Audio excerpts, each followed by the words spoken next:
Let's hit the reset here. Oh, I think I'm back live.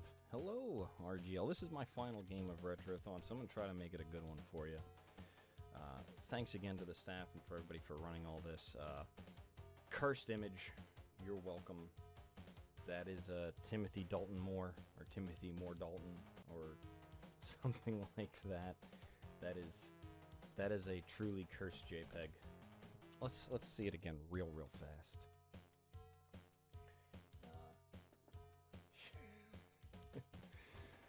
But this is James Bond 007 The Duel. It was released in, I want to say, like 93 on the Sega Genesis. Not a lot of people know this game. It's kind of weird. I only know it because I found it at a department store in Ames in my hometown many years ago. So let's get started here in 3, 2, 1, go. All right.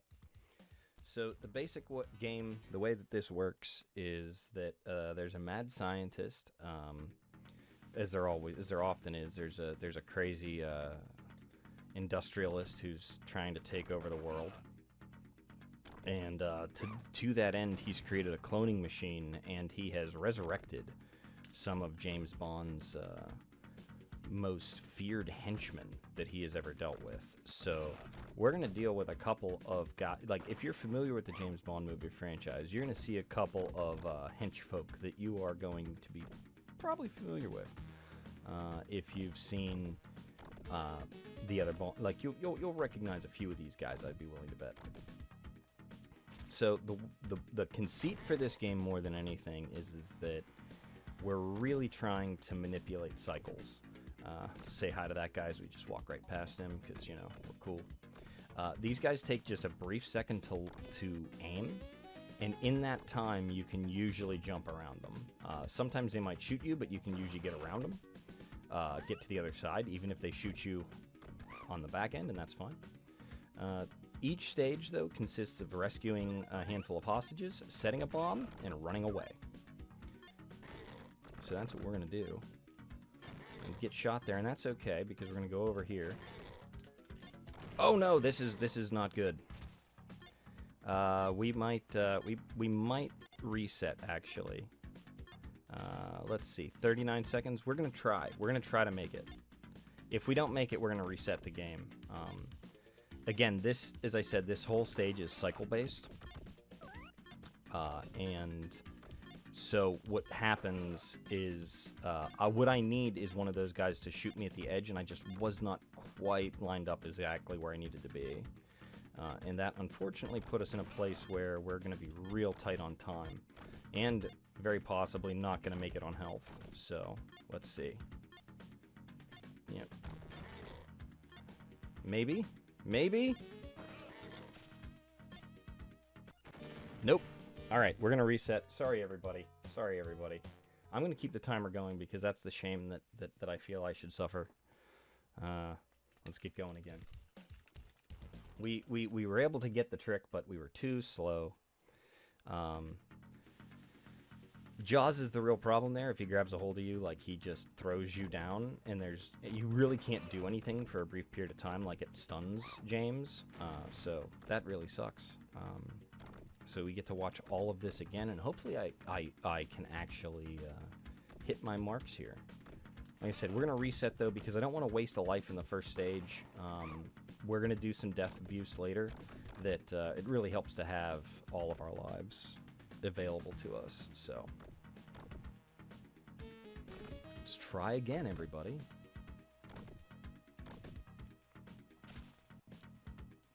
See, we get shot there, and all that really means is that I just got to be quicker jumping down there. That's the only real issue there.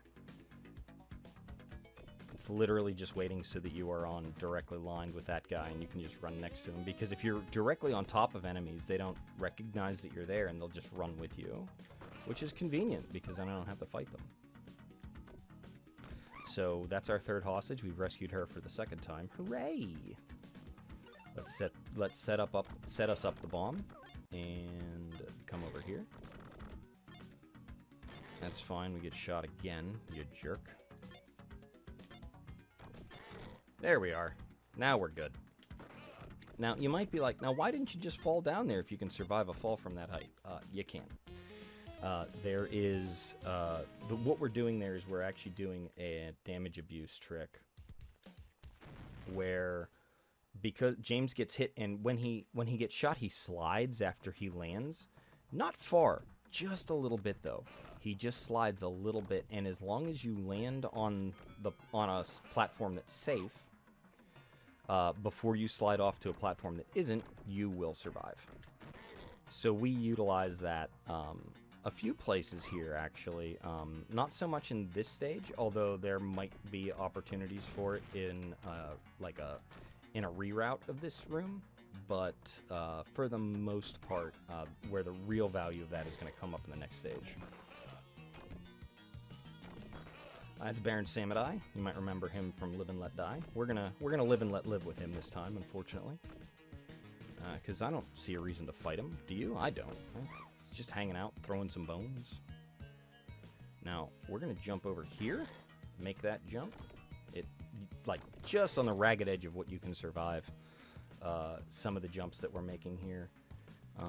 The way that the game is really put together, it's really sort of you have to explore all of these areas to find all of the hostages, which isn't especially difficult necessarily, but enemies respawn indefinitely.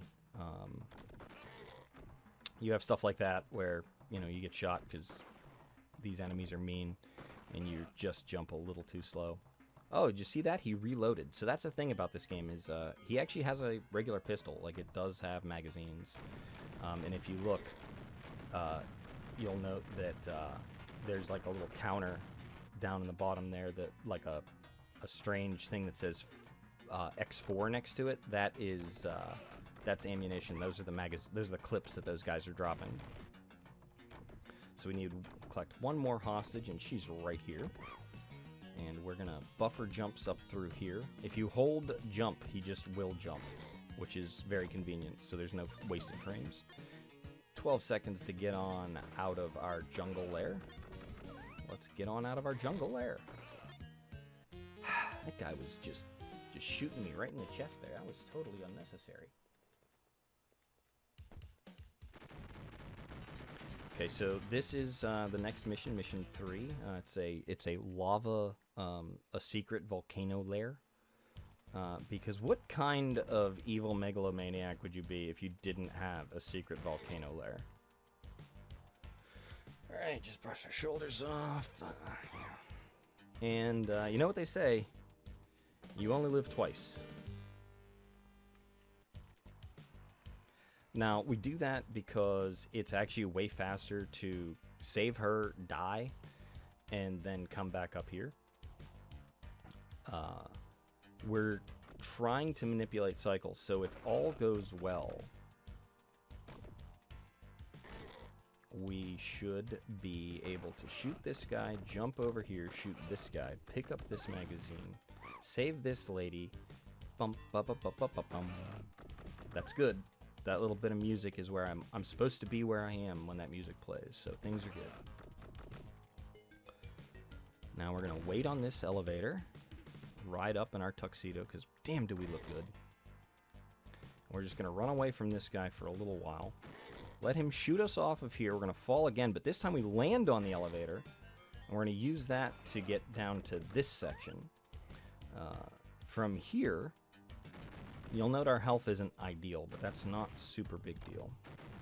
You can shoot that guy. We'll heal up by, we get 1 extra heart by saving the lady. We're gonna fall here, and from here we jump. Try not to get hit by this stuff.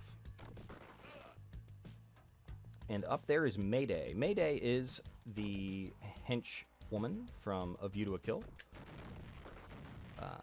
Grace Jones, awesome. Big fan. We just shot her.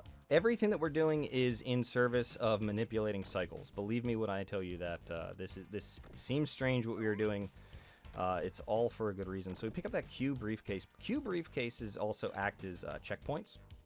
So now we have a saved checkpoint. And as soon as we see, gotta make sure we don't get shot by that guy, and we saved her, hop back in the lava. And that's what we like to call a death warp. And boom, right back here. And now we're right near the end of the stage. Just ride this elevator straight on up. And now we've got some ladders to go up. A couple of pipes that we gotta shimmy our tuxedoed self up. Ooh, he thought he was so clever, but I shot him. I have no idea what this thing is, and you can jump through it, but it's really hard to do it quickly. So I'm not going to bother. We're just going to blow them up and get through there quick. Now there's an exit here. We're going to try to get there as quickly as we can. So we just get to this, and we just start holding down and C. And he just will drop. This section is maybe one of the scariest sections in the speedrun. Like when you're going for a PB, you're literally holding C as you land here on the dismount of each of these ladders, and he jumps, and you have to move just a little bit to the left or to the right. And if you hold too far or too long, he'll do the somersault, and then he won't grab a hold of the platform, and you'll die. So it's very stressful. So we took that a little cautious. That's okay. 3 times. You only live 3 times. All right, so now we are at the rocket base, because again, what kind of evil megalomaniac would you be if you weren't, you know, trying to have like a personal space station or your own personal space service? Like, I feel like that's a prerequisite for evil super mega millionaire maniacs, right? Like, you've gotta have your own spaceflight system, you know. So that tracks, right? That just seems reasonable. All right, because we have 2 lives, we're going to grab some extra Q briefcases. These are going to serve as some checkpoints in case things get a bit squiffy. Rescue her. Now this guy up here, I was hoping we might be able to dunk him. Oh, we didn't dunk him. It's really funny, if you shoot him just right, he just falls off that ledge, and just the sprite for when they fall is very amusing. Hopefully I can get one that lasts a little longer.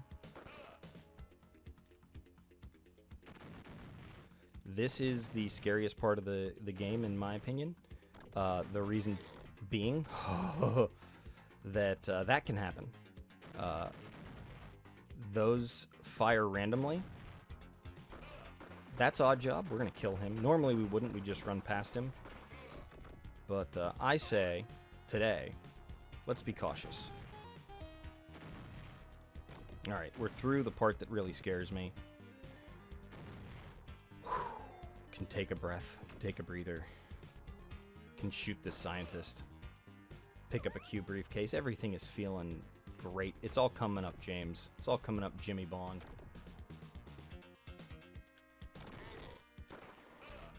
So that was our run-in with Oddjob. So far, we've seen Oddjob, Mayday, Jaws, and Baron Samedi.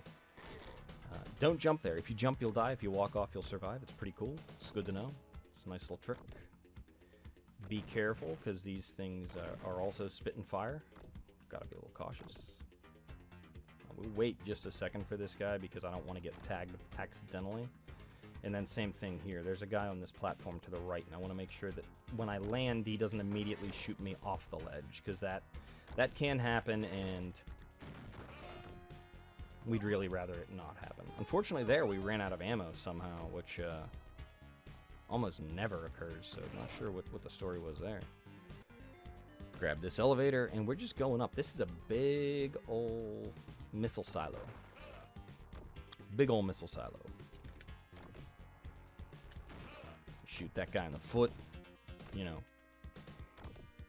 Ah, man. Now he knows the smell of defeat. Anyways. Gonna wait just a split second, because our timing was real bad with that guy. And because we've already had so many problems, I'm gonna wait on this dude here too. I think that as long as you're relatively quick walking over to that, you don't have anything to fear from him. But I didn't want to, again, I don't want to run the risk of getting shot and thrown off of a platform. That's the real danger in this game, I would argue, is getting shot and knocked off a platform to your doom. Saved one more, gotta save one more lady, And then we are on our way, our final bit of combat and nonsense. So saved her. We gotta find the bomb. Where is it, I wonder? Oh, there it is. We got 60 seconds to find the exit. I'm gonna try to do the fast way here, where we just sort of deboost through this guy. But if it doesn't work, nope, not gonna work. We're gonna run away here for a second because in an ideal world we'll be able to kill him here. I'm a little hurt though, so gotta be safe.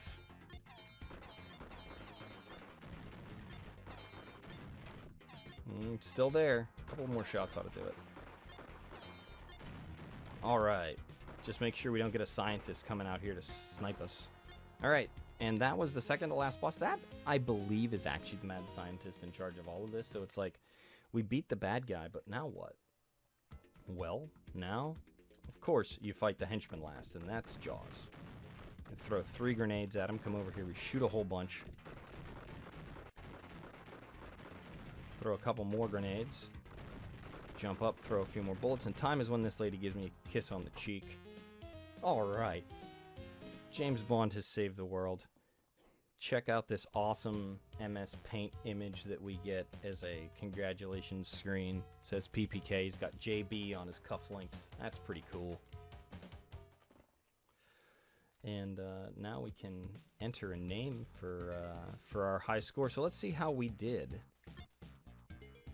Everybody, and this is my last run of the event, so I want to say thank you to everybody.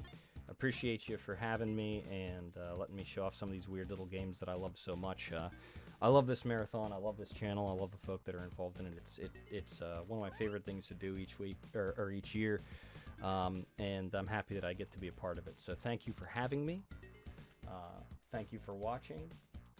Really enjoyed showing these off for you, and hope that you guys enjoyed watching it. So stick around. There's a lot of good stuff to come. It's not quite over. There's still good stuff to come all this weekend.